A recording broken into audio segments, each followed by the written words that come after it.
ഒരു ചൊല്ലുണ്ട്, നമ്മൾ ഒരുപാട് സ്നേഹിക്കുന്ന വ്യക്തികൾ നമ്മളെ ഉപേക്ഷിച്ചിട്ട് വേർപിരിഞ്ഞു പോകുമ്പോഴല്ല നമ്മൾ പേടിക്കേണ്ടത്. മറിച്ച് നമുക്ക് പ്രിയപ്പെട്ടവരെ ചേർത്ത് പിടിക്കാനായിട്ട് നമ്മൾ ശ്രമിക്കുമ്പോൾ ആ ഒരു പരിശ്രമത്തിൻ്റെ ഇടയിൽ നമ്മളെ തന്നെ നഷ്ടപ്പെടുന്നുണ്ടെങ്കിൽ അപ്പോഴാണ് നമ്മൾ പേടിക്കേണ്ടത്. പലപ്പോഴും നമ്മുടെ ചില റിലേഷൻഷിപ്പുകളൊക്കെ നിലനിർത്താനായിട്ടും സമൂഹത്തിൻ്റെ മുമ്പിൽ ഒരു നല്ല വ്യക്തിയായിട്ട് പ്രത്യക്ഷപ്പെടുന്നതിൻ്റെയൊക്കെ ഭാഗമായിട്ട് ഒരുപക്ഷെ നമ്മൾ വില കൊടുക്കുന്നത് അല്ലെങ്കിൽ നമ്മൾ ബലി കഴിക്കുന്നത് നമ്മുടെ തന്നെ വ്യക്തിത്വത്തെയാണ്. അപ്പോൾ നമുക്ക് നഷ്ടപ്പെടുന്നത് നമ്മുടെ തന്നെ വിലയാണ്. അപ്പോൾ അങ്ങനെ നമ്മൾ വില നഷ്ടപ്പെട്ട അവസ്ഥയിലാണ് ഉള്ളതെങ്കിൽ മറ്റുള്ളവർക്ക് എങ്ങനെയാണ് നമ്മുടെ വില അറിയിച്ചു കൊടുക്കാൻ പറ്റുന്നത്, അല്ലെങ്കിൽ നമ്മുടെ വാല്യൂ, നഷ്ടപ്പെട്ടു പോയ വാല്യൂ ഒക്കെ തിരിച്ചു പിടിക്കാൻ പറ്റുന്നത് എങ്ങനെയാണ്? അപ്പോൾ അതിനുവേണ്ടി നമ്മൾ ചെയ്യേണ്ട കാര്യങ്ങൾ എന്തൊക്കെയാണ്, ചെയ്യരുതാത്ത കാര്യങ്ങൾ എന്തൊക്കെയാണ് എന്നതിനെക്കുറിച്ചാണ് ഇന്നത്തെ വീഡിയോ. അപ്പോൾ വീഡിയോ ഇഷ്ടപ്പെടുകയാണെങ്കിൽ തീർച്ചയായിട്ടും ലൈക്ക് ചെയ്യാനായിട്ട് മറക്കരുത്. ചാനൽ സബ്സ്ക്രൈബ് ചെയ്തിട്ടില്ല ഇപ്പോൾ തന്നെ ഒന്ന് സബ്സ്ക്രൈബ് ചെയ്തേക്കുക. ഒന്നാമതായിട്ട് നിങ്ങളുടെ വാല്യൂ മറ്റുള്ളവരെ അറിയിക്കാനായിട്ട് നിങ്ങൾ ആരുടെ മുന്നിലും മാനിപ്പുലേറ്റ് ചെയ്യപ്പെടാനായിട്ട് നിന്നു കൊടുക്കരുത് എന്നുള്ളതാണ്. ശരിക്കും പവർഫുൾ ആയിട്ടുള്ളൊരു മനുഷ്യൻ എന്ന് പറഞ്ഞാൽ ആരുടെ മുന്നിലും ഒരു മാനിപ്പുലേഷനും തയ്യാറാകത്തില്ലാത്ത മനുഷ്യനാണ്. അവൻ ആ മാനിപ്പുലേഷനുകൾ മനസ്സിലാക്കുമ്പോൾ അവൻ നോ പറയും, അവിടെ നിന്ന് അവൻ അകന്നു മാറുമെന്നുള്ളതാണ്. എന്നാൽ ചില മനുഷ്യർ ആ ബന്ധങ്ങൾ സ്മൂത്തായിട്ടങ്ങ് പൊക്കോട്ടെ എന്ന് കരുതിയിട്ട് ഇപ്പോൾ മാനിപ്പുലേഷൻ ആണെന്ന് മനസ്സിലായാൽ പോലും അങ്ങനെയുള്ള മാനിപ്പുലേഷനുകൾക്കൊക്കെ അങ്ങ് നിന്നു കൊടുക്കും. അപ്പോൾ അവിടെ ഒരു പ്രശ്നം, ഈ മാനിപ്പുലേറ്റ് ചെയ്യുന്ന വ്യക്തിക്ക് മാനിപ്പുലേഷന് വിധേയരാകുന്ന നിങ്ങളോടും പുച്ഛം തോന്നും. അതുപോലെ തന്നെ നിങ്ങളെ ഈ വ്യക്തി മാനിപ്പുലേറ്റ് ചെയ്യുന്നത് കണ്ടു നിൽക്കുന്ന മറ്റു വ്യക്തികൾക്കും നിങ്ങളോടുള്ള വില പോകുമെന്നുള്ളതാണ്. അപ്പോൾ ഇന്നൊരു സിനിമ കാണാൻ പോയി. അപ്പോൾ അഡിയോസ് അമിഗോ എന്ന് പറയുന്ന സിനിമയാണ്. അതായത് ഗുഡ് ബൈ മൈ ഫ്രണ്ട് എന്നുള്ളതാണ് അതിൻ്റെ ഒരു അർത്ഥം. അപ്പോൾ അതിൻ്റെ അകത്ത് സുരാജ് വെഞ്ഞാറമൂടിയേട്ടനുണ്ട്, അതുപോലെ തന്നെ ആസിഫ് അലി ഉണ്ട്. ആസിഫ് അലിയൊക്കെ തകർത്ത് അഭിനയിച്ചിട്ടുണ്ട്. ഭയങ്കര രസമാണ്. ഫസ്റ്റ് ഹാഫ് നല്ല രസമാണ്. സെക്കൻഡ് ഹാഫ് ഒരു ഇച്ചിരി അത്ര പ്രശ്നമുണ്ടെന്നല്ല, എന്നാലും ആ സിനിമ അവിടെ വെച്ച് നിന്ന് പോയ ഒരു ഫീലായിരുന്നു, മുന്നോട്ട് പോകാത്തൊരു ഫീൽ വന്നു. എന്നാലും വലിയ കുഴപ്പമില്ല, സെക്കൻഡ് ഹാഫും വലിയ കുഴപ്പമില്ലാതെ അങ്ങ് അവസാനിച്ചപ്പോൾ മൊത്തത്തിൽ നോക്കുമ്പോൾ നല്ലൊരു പടമായിരുന്നു. പക്ഷേ ഫസ്റ്റ് ഹാഫ് ഭയങ്കര അടിപൊളിയായിരുന്നു. ആസിഫ് അലിയുടെ അഭിനയമൊക്കെ പക്കായിരുന്നു, സൂപ്പറായിരുന്നു. സുരാജ് ഏട്ടനും അടിപൊളിയായിട്ട് അഭിനയിച്ചിട്ടുണ്ട്, തകർത്ത് അഭിനയിച്ചിട്ടുണ്ട്. അപ്പോൾ എന്തൊക്കെയാണെങ്കിലും ഈ സിനിമയിൽ ഇവിടെ ആസിഫ് അലി തുടക്കത്തിൽ നമ്മുടെ സുരാജ് വെഞ്ഞാറമൂടിനെ ഒരുപാട് രീതിയിൽ മാനിപ്പുലേറ്റ് ചെയ്യുന്നതാണ്. അതായത് സുരാജ് വെഞ്ഞാറമൂട് വളരെ ഒരു അത്യാവശ്യത്തിന് കുറച്ച് കാശ് കടം മേടിക്കാനായിട്ട് ഒരു സ്ഥലത്ത് നിൽക്കുകയാണ്. അപ്പോൾ അദ്ദേഹത്തെ അവിടെ വെച്ച് ഈ ആസിഫ് അലി കണ്ടുമുട്ടുന്ന ഉടനെ ആസിഫ് അലി പറയുന്നു, കൂട്ടുകാരാ നമുക്ക് തിരുവനന്തപുരം വരെ ഒന്ന് പോകാം. അപ്പോൾ ഈ സുരാജ് വന്നേക്കുന്നത് വളരെ അത്യാവശ്യമായിട്ട് കുറച്ച് കാശ് ഒരാളുടെ കയ്യിൽ നിന്ന് കടം മേടിക്കാനാണ്. അവിടെ വെച്ച് ഒരു പരിചയമില്ലാത്ത ആസിഫ് അലി അദ്ദേഹത്തോട് പറയുകയാണ് നമുക്ക് തിരുവനന്തപുരം വരെ പോകാമെന്ന്. അപ്പോൾ ഈ മനുഷ്യൻ അത് കേട്ട് ഈ ആസിഫ് അലിയുടെ കൂട്ടത്തിൽ പോകുന്നു.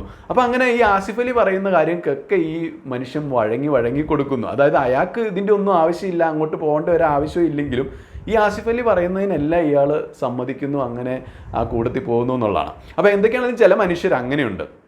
അപ്പോൾ കൂട്ടുകാർ പറയുകയാണ് വായോ നമുക്ക് കുടിക്കാൻ പോവാം എന്ന് പറയുമ്പോൾ അവന് കുടിക്കാൻ പോകാൻ ആഗ്രഹമില്ലെങ്കിലും എന്നാൽ കൂട്ടുകാർ വിളിച്ചല്ലേ അവരെ പിണക്കണ്ടെന്ന് ഓർത്തിട്ട് അവരുടെ കൂട്ടത്തിൽ പോയി മദ്യപിക്കുന്നു, അവരുടെ കയ്യിലിരിക്കുന്ന കാശ് കളയുന്നു. അപ്പോൾ അങ്ങനെ പിന്നെ വീട്ടിൽ കുടിച്ച് കയറി വരുന്നു. അപ്പോൾ ഭാര്യയ്ക്കും അതൊരു അസ്വസ്ഥതയാവുന്നു. അപ്പം ഈ നിങ്ങളെ മാനിപ്പുലേറ്റ് ചെയ്യുന്ന കൂട്ടുകാർക്ക് നിങ്ങളോടൊരു വില പോകും. കാരണം ഇവനെ ഞങ്ങൾ പറയുമ്പോഴൊക്കെ ഇവൻ ഈ രീതിയിൽ വഴങ്ങി തരുന്നുണ്ട് എല്ലാ കാര്യങ്ങൾക്കും.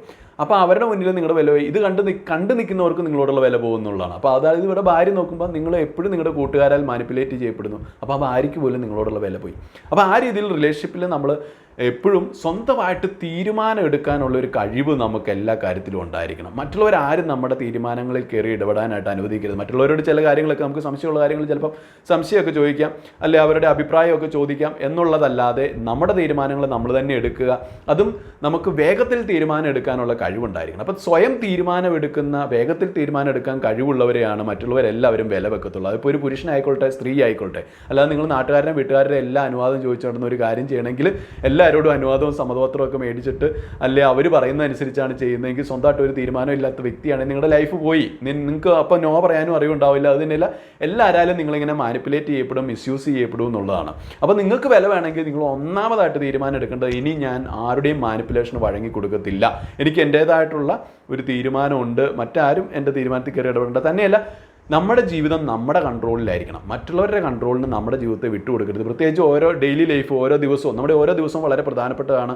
അപ്പോൾ ആ ഓരോ ദിവസത്തിൻ്റെ നിയന്ത്രണം എൻ്റെ കയ്യിൽ തന്നെ ആയിരിക്കണം. ഞാനൊരു സ്ഥലത്ത് പോകാൻ തീരുമാനിച്ചിട്ടുണ്ടെങ്കിൽ മാത്രമേ അവിടെ പോകാവുള്ളൂ. മറ്റൊരാൾ എന്നെ നിർബന്ധിക്കുന്നതുകൊണ്ട് ഞാൻ ഒരിക്കലും അവിടെ പോകാൻ പാടില്ല. അപ്പോൾ അങ്ങനെ നമ്മളെ മറ്റാരും മാനിപ്പുലേറ്റ് ചെയ്യപ്പെടാൻ, അല്ലെങ്കിൽ മറ്റ് ആരും നമ്മളെ മാനിപ്പുലേറ്റ് ചെയ്യാൻ നമ്മൾ അനുവദിക്കുന്നില്ലെങ്കിൽ, നിന്നു കൊടുക്കുന്നില്ലെങ്കിൽ, അതിനോടൊക്കെ നോ പറയുന്നുണ്ടെങ്കിൽ, അതിൽ നിന്നൊക്കെ വേണ്ട അകലം പാലിക്കുന്നുണ്ടെങ്കിൽ തീർച്ചയായിട്ടും നമ്മൾ പോലും അറിയാതെ മറ്റുള്ളവർ നമുക്ക് വില തരാനായിട്ട് തുടങ്ങും. നമ്മുടെ വില എല്ലാവരുടെ മുമ്പിൽ ഉയരുന്നത്. ഇനി രണ്ടാമതായിട്ട് നിങ്ങളുടെ സമയത്തിന് വിലയുണ്ട്, നിങ്ങളുടെ എനർജിക്ക് വിലയുണ്ട്, അതുപോലെ തന്നെ നിങ്ങളുടെ ഇമോഷൻസിന്, നിങ്ങളുടെ സ്നേഹത്തിന് എല്ലാം വിലയുണ്ട്. അപ്പോൾ ഈ വില നിങ്ങൾ തന്നെ മനസ്സിലാക്കുന്നുണ്ടെങ്കിൽ മാത്രമേ മറ്റുള്ളവർ നിങ്ങൾക്ക് വില തരികയുള്ളൂ എന്നുള്ളതാണ്. നിങ്ങൾക്ക് നിങ്ങളുടെ സമയത്തിൻ്റെ വില അറിയത്തില്ലെങ്കിൽ നിങ്ങൾ ആരെവിടെ വിളിച്ചാലും അങ്ങോട്ട് വാടാ, ഓക്കെ ഞാനിപ്പോൾ വരാം, ഇങ്ങോട്ട് വാടാ, ഓക്കെ അങ്ങോട്ടും വരാം. അപ്പോൾ അങ്ങനെ വിളിക്കുന്നിടത്തെല്ലാം നിങ്ങളിങ്ങനെ പൊയ്ക്കൊണ്ടിരിക്കും. അപ്പോൾ ഇന്നത്തെ സിനിമയുടെ കാര്യം ഞാൻ പറഞ്ഞല്ലോ, സുരാജിനെ വിളിക്കുന്നിടത്തൊക്കെ സുരാജ് ഇങ്ങനെ പോവുകയാണ്. സുരാജിന് അതിലും വലിയ അത്യാവശ്യമായിട്ടുള്ള ഒരു കാര്യം അവിടെ ഉണ്ട്, എന്നിട്ടും അദ്ദേഹം വിളിക്കുന്നിടത്തെല്ലാം അങ്ങ് ചെല്ലുന്നു. അപ്പോൾ അതായത് സ്വന്തം സമയത്തിൻ്റെ വില അറിയത്തില്ല. അപ്പോൾ ടൈം ഈസ് മണി എന്ന് പറയുന്നില്ലേ, അതുപോലെ തന്നെയാണ് നമ്മുടെ എനർജിയും നമ്മുടെ ഇമോഷൻസ്, അതുപോലെ നമ്മുടെ സ്നേഹം എന്ന വികാരം. അപ്പം നമ്മുടെ ഈ ഒരു ഇപ്പോൾ പലരും ഒരുപാട് സ്നേഹിക്കുന്നുണ്ട്, അതുകൊണ്ടാണ് അവർ നമുക്ക് മെസ്സേജ് അയച്ചില്ലേ പോലും, അല്ലെങ്കിൽ എത്ര ഡിലേഡ് ആയിട്ടാണ് അവരുടെ മെസ്സേജ് നമുക്ക് വരുന്നതെങ്കിൽ പോലും അവരുടെ മെസ്സേജ് കാണുന്ന സെക്കൻഡിൽ നമ്മൾ അവർക്ക് മെസ്സേജ് അയച്ചിരിക്കും, അല്ലെങ്കിൽ അവരെ പറ്റി എപ്പോഴും നമ്മളിങ്ങനെ ഓർത്തുകൊണ്ടിരിക്കും. സോ ചില മനുഷ്യരൊന്നും നമുക്ക് കുറ്റം പറയാൻ പറ്റത്തില്ല കേട്ടോ, കാരണം അവരവരുടെ പല രീതിയിലും അല്ലെങ്കിൽ അവരുടെ പല സ്വഭാവ സവിശേഷതകളിലൂടെയും പെരുമാറ്റ രീതികളിലൂടെയും നമ്മളോട് പറയുന്നുണ്ട്, എനിക്ക് നിങ്ങളെ ഇഷ്ടമില്ല, അല്ലെങ്കിൽ നിങ്ങളെ താല്പര്യമില്ല, നിങ്ങളെ ഞാൻ മടുത്തു കഴിഞ്ഞു എന്ന് പറയുമ്പോഴും നമുക്ക് അവരോടുള്ള അന്ധമായ സ്നേഹം കൊണ്ട് നമ്മുടെ കണ്ണ് മഞ്ഞളിച്ച് പോയിരിക്കുകയാണ്. അതുകൊണ്ട് തന്നെ നമ്മൾ അതൊന്നും മനസ്സിലാക്കാതെ വീണ്ടും പൊട്ടന്മാരെ പോലെ അവരെ ഇങ്ങനെ സ്നേഹിച്ചുകൊണ്ടേ ഇരിക്കുകയാണ്. അപ്പോൾ അവർക്ക് നമ്മുടെ സമയത്തിൻ്റെ വില അറിയത്തില്ല, അല്ലെ അവർക്ക് വേണ്ടിയിട്ട് നമ്മൾ ഇത്ര സമയവും എനർജിയും നമ്മുടെ ഇമോഷൻസും നമ്മുടെ സ്നേഹവും എല്ലാം നമ്മൾ അവർക്ക് വേണ്ടി സ്പെൻഡ് ചെയ്യുന്നുണ്ട്. അതൊന്നും അവർ കാണത്തില്ല, കാരണം അവരതിന് വില തന്നിട്ടില്ല. കാരണം എന്തുകൊണ്ടാണ്? നിങ്ങൾ അതിന് വില കൊടുത്തിട്ടില്ല, നിങ്ങളുടെ സമയത്തിന് നിങ്ങൾ വില കൊടുത്തിട്ടില്ല, നിങ്ങളുടെ സ്നേഹത്തിന് നിങ്ങൾ കൊടുത്തിട്ടില്ല വില, നിങ്ങളുടെ എനർജിക്ക് നിങ്ങൾ വില കൊടുത്തിട്ടില്ല. അതുകൊണ്ടാണ് ഇതിങ്ങനെ ഫ്രീ ആയിട്ട് കൊടുത്തുകൊണ്ടിരിക്കുകയാണ്. അപ്പോൾ അങ്ങനെ 24 hours നിങ്ങളെല്ലാവർക്കും ഫ്രീ ആയിട്ട് അവൈലബിൾ ആവുകയാണ്. അപ്പോൾ നിങ്ങൾ നിങ്ങളുടെ സമയത്തിൻ്റെ വില മനസ്സിലാക്കാത്തതുകൊണ്ടാണ് നിങ്ങൾ അങ്ങനെ ആരെവിടെ വിളിച്ചാലും, ഇപ്പോൾ കൂട്ടുകാർ ഒരാവശ്യത്തിന് വിളിക്കുന്നത് 24 മണിക്കൂർ നിങ്ങൾ കൂട്ടുകാർക്ക് വേണ്ടി പ്രസൻ്റ് ആണ്, അല്ലെങ്കിൽ നാട്ടുകാർക്ക് വേണ്ടി പ്രസൻ്റ് ആണ്, എല്ലാവർക്കും വേണ്ടി പ്രസൻ്റ് ആണ്. പക്ഷേ നിങ്ങൾ മനസ്സിലാക്കേണ്ട കാര്യം, നിങ്ങളുടെ ഈ സമയത്തിന് വിലയുണ്ട്. അത് നിങ്ങളിങ്ങനെ ഫ്രീ ആയിട്ട് കൊടുത്തുകൊണ്ടിരുന്നു കഴിഞ്ഞാൽ ആരും അതിൻ്റെ വില മനസ്സിലാക്കത്തില്ല. കാരണം ഫ്രീ ആയിട്ട് കൊടുക്കുന്ന ഒന്നിനും ലോകത്താരും വില തരാറില്ല എന്നുള്ളതാണ്.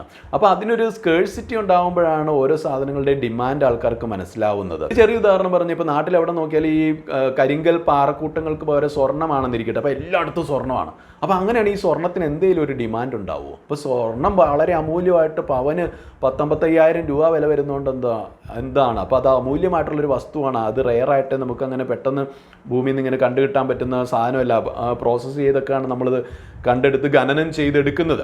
അപ്പോൾ അതുപോലെ അങ്ങനെയാണത് കണ്ടെത്തേണ്ടത്. അപ്പോൾ എന്ന് പറഞ്ഞ പോലെ നമ്മുടെ സമയത്തിനും എനർജിക്കും എല്ലാത്തിനും വിലയുണ്ട്. അത് നിങ്ങൾ തന്നെ തിരിച്ചറിയുന്ന ദിവസം മാത്രമേ നിങ്ങൾക്ക് മറ്റുള്ളവർ വില തരത്തുള്ളൂ. അല്ലെങ്കിൽ നിങ്ങളെല്ലാവരുടെയും മുമ്പിൽ എല്ലാവർക്കും ഇങ്ങനെ ഫ്രീ ആയിട്ട് ഇത് കൊടുത്തുകൊണ്ടിരിക്കും, ആരും നിങ്ങളെ വില വെക്കത്തില്ല. അതിപ്പോൾ നിങ്ങളുടെ കൂട്ടുകാരായിക്കോട്ടെ, നിങ്ങളുടെ നാട്ടുകാരായിക്കോട്ടെ, നിങ്ങളുടെ ബന്ധുക്കളായിക്കോട്ടെ, അല്ലെങ്കിൽ നമ്മുടെ റിലേഷൻഷിപ്പിലായിക്കോട്ടെ, നമ്മൾ അനാവശ്യമായിട്ട് അവർക്ക് വേണ്ടിയിട്ട് ഇങ്ങനെ സമയം സ്പെൻഡ് ചെയ്ത് 24 മണിക്കൂർ അവൈലബിൾ ആകുന്നിടത്തോളം കാലം അവർക്ക് നമ്മുടെ വില മനസ്സിലാവത്തില്ല.